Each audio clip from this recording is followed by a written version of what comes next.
What's up, guys? Welcome back. My legends is Scion. Alright, we're going to talk about Shino today. Now, last time I didn't bother translating or going to find a translation because it's Shino, and like it's kind of like you guys really didn't care, but we gotta talk about it. We gotta give every character the benefit of the doubt, even though you're probably not going to like what I have to say about this on Shino.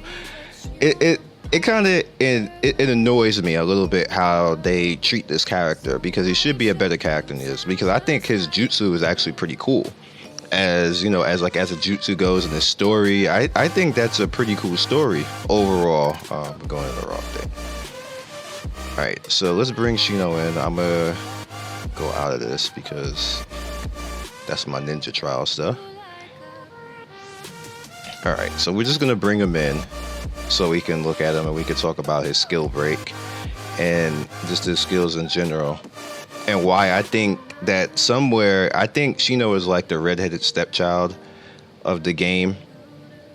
I don't think that they truly really care about him, or they even I think that's not the right one. Let's go down. This is the right one. Yeah, this is the right one. Alright, and now that you get out of there. Now, you see he's not up or anything. I don't think I'm ever gonna even put him up at this point, because they had their shot to make him relevant and help him out, and it's like they just didn't even care to do that. It's unfortunate. Alright, so here, let's go down to him. See all the way at the bottom, or did I pass him? I passed him. There he is. Alright, so here's the thing. For one, again, I would get rid of this requirement that they need to be 4 stars. I think that's stupid, especially with these particular characters. Like, they need all the help they can get early. The first generation characters, as we would call them, they need help early. So I wouldn't even like relegate them to this 3-star to the 4-star thing, because they just need the help. Now, the problem overall with his skills is, one, he doesn't do a lot of damage. Like his scaling is ass, and they didn't help his scaling at all. So nobody's gonna use this endgame. And 2, he has no chase, and he kind of doesn't even really cause that much of a chase. Like, his knockdown off of his jutsu damage is like whatever at this point. It's like they didn't do enough. Like, he needs a little bit more. Just needs a little bit more. But here we go. We're just gonna talk about it anyway. We're gonna go in there. We're gonna rock it out. Alright, so what they did. Now you see right here, this is his jutsu. This is his insect swarm type of jutsu. What they did is, with the +1, which is this one right here, pretty much what they did is they made it so that he absorbs all the chakra. Like, that's the added onto the +1. He still causes a knockdown, still causes 4, but he absorbs all the chakra, which that kind of, like, yeah, like that sucks a little bit, but sucks with other team. Let me get that right. Sucks with other team. So he's pretty much a chakra drainer, and I'm gonna show you. I'm gonna say what I'm getting at the end of all of this. So bear with me. This one, they lowered the cooldown. So you see right here where it was, look at the first one on the bottom right here, and the passive was 3. They lowered the cooldown to 2, so it's a 2-round cooldown instead. So it's like, It's like you think about it a little bit, like, and then you're like, nah. Alright, so for the Y skill doesn't do any increased damage or anything else like that. The battlefield cooldown is now 0. There's no battlefield cooldown altogether. It's still 2 rounds as far as his cooldown, and it causes poisoning now, which is, still 4 people, but it causes group poisoning. So if you want to have like a poison team with water main or something like that, that's a thing. Put it with water main, and then drain that chakra, because water main can drain chakra too. Although I haven't seen anybody do this. If you put Gurren, water main, and Shino together, the other team ain't got no chakra. But there's a thing about that. Again, I'm gonna tell you about how at the end. I understand what they were trying to do with Shino, but there's something that they need to go a little bit further to make this worthwhile. As far as like they did with the Sanin Tsunade like when she has like the Jonin flat jacket on. They did that with her, Orochimaru, and Jiraiya, but they need to do that with Shino. And I'll explain that there. So the +1 pretty much means that it's gonna get rid of all buffs now, still gonna poison, and it's getting rid of the shields too. So if anybody has any type of shields, so this kind of like screws Earthmain a little bit, and it screws Earthmain and the Hiruzen meta, but Hiruzen is just gonna laugh at Shino anyway and just one-shot him. So it kind of like, because his scaling is ass. Like it just is. All right, so back up to the Beetle Spear, which is pretty much like his slam up attack, like where he does like a little attack and it doesn't even really look like that, but whatever. So the +1 makes it a higher chance to actually triple combo and cause interruption, which I mean, okay, higher chance. And then this one makes the cooldown lessen. Like you lessen the cooldown by 1. If you look at the last line right there, it pretty much means, lower the cooldown by 1. This is cool for his mystery skills. He can just go in and he can nuke more. And when you have this one, or either the Wise, that pretty much means that he's gonna do his mystery skill every other round. Now, if you somehow get him to attack twice with somebody's buff or something like that, with different characters' buff, then that means he's going to do this every round. So he'll poison every round, which is that in its sense is cool. That kind of makes up for the fact that he doesn't have a chase.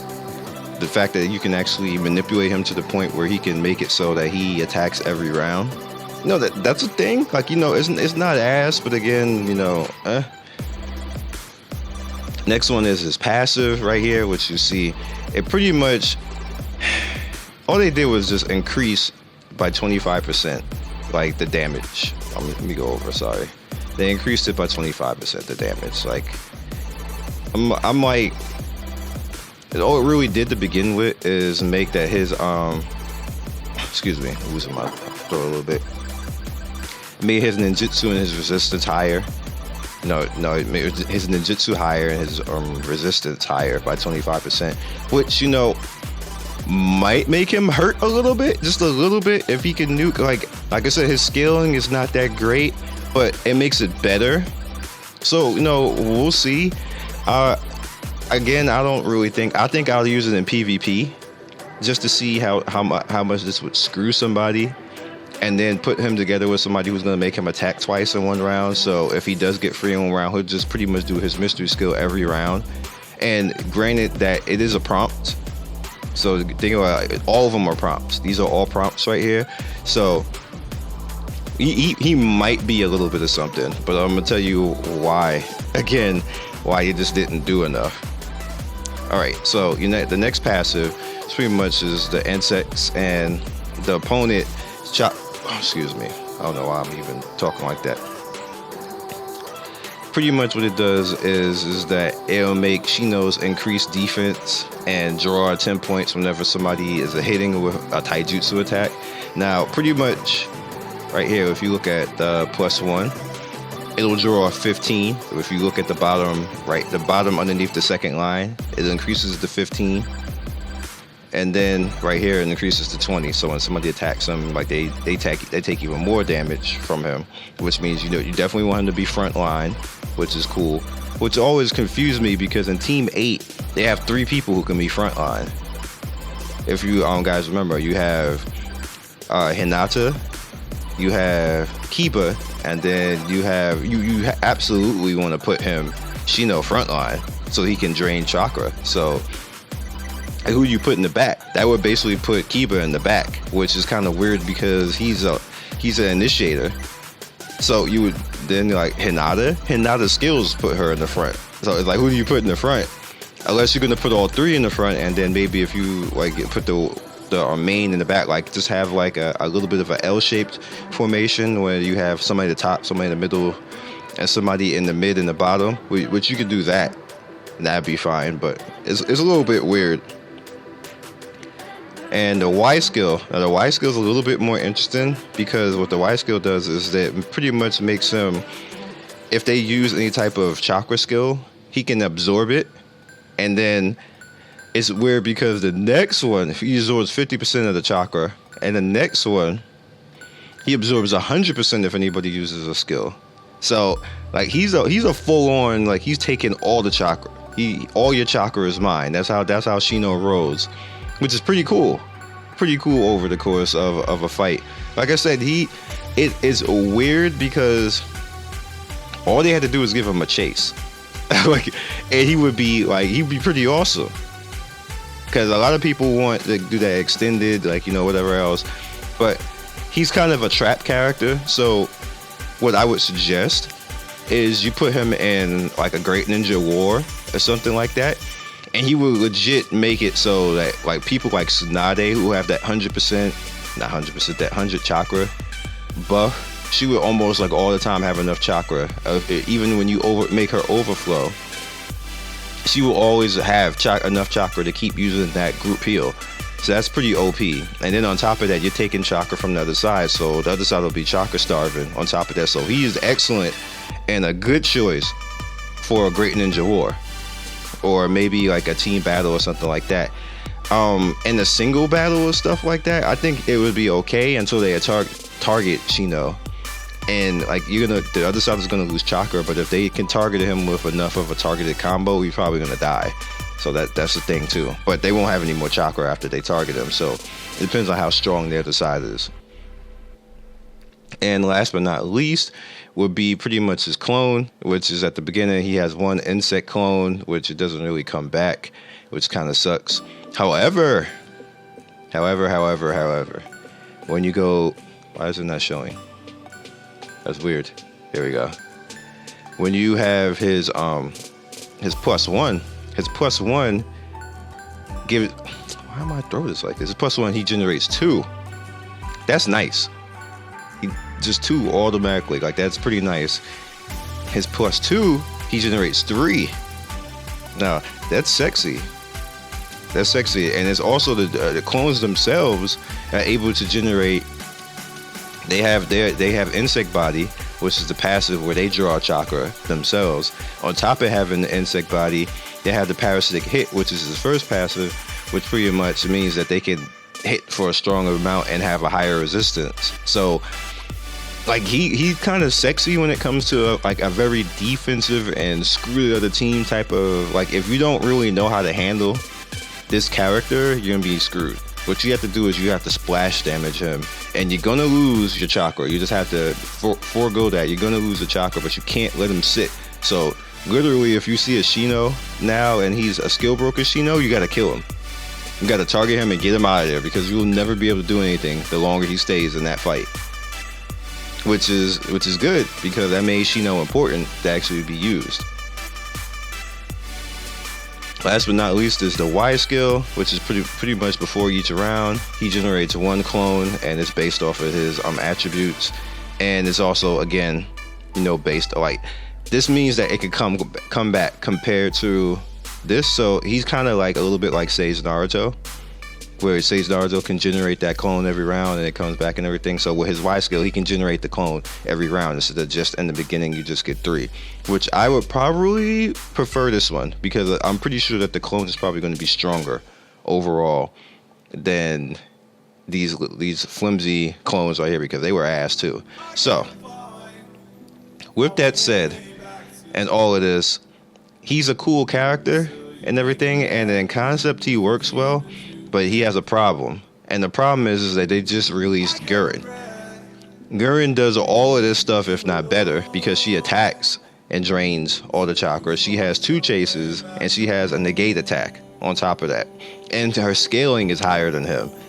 So she necessarily, on top of the negate attack, and the fact that she can drain chakra just almost as good as him, but he's a better chakra drainer, but she's a better offensive threat. And she's a better defensive threat. Like, you kind of screw yourself attacking Shino, but it's hard to even kill Gurren. If it's a good Gurren with some good stats, it's very hard to kill her, because she negates the first attack anyway. And then she can just drain when she gets her attacks off. So it's kind of like, if they hadn't made Gurren, then Shino would actually be in a really good place right now. But because they made her, like, you could put them together and have like a chakra drain team, and you would be cancer as F. But I don't see any reason to use Shino if you have Gurren. If you don't have Gurren, use Shino. Shino is actually better and a better place than he was before, but I don't really think it's that end game. I don't think anybody's going to be using this that much because it's kind of like a gimmick. And once you know the gimmick, then pretty much end him pretty fast. Like, the gimmick is over at that point. And this doesn't work on certain characters. Like, it doesn't work on Roshi. Roshi ain't gonna give a F about that. Killer Bee isn't gonna give a F about that. And a lot of people in game use Roshi and Killer Bee. So yeah. And I don't think it works. I don't think it works on Tendo, even though not many people use Tendo still. Even though I think Tendo is actually pretty good. Like, he's pretty fun. But a lot of people don't use them. Maybe they don't have them. I kind of don't think that would be the case because you can get Tendo kind of easy these days. So, it is what it is. But I know that was a lot of talking, but I wanted to properly discuss him and not just throw a video up and be like, hey, here's the skills and a fight and bye. Like, I don't want to do that because, like, he's a character that I think deserved a little bit more than what he got. Now, granted, he's good, but I don't think this is endgame. I could be wrong. Like, you know, somebody might come up, like you might see all of a sudden a whole bunch of Shinos all of a sudden in the fights, and people taking people chakra, but I don't think so. I don't think that's gonna happen. But thank you for putting up with me actually explaining this character as best of my ability. I don't have him 4-star yet, so as soon as I get him 4-star, which I probably will get him to probably like by the end of the month, thanks to the sign-in and, you know, just basically getting his parts every day, we'll check him out. And I'll put him out there in my my Great Ninja War, and we'll stream it and everything else. And thank you for the people who came through on the stream. I made that fun. Appreciated that. So I'll catch you guys next video. Peace and see you soon.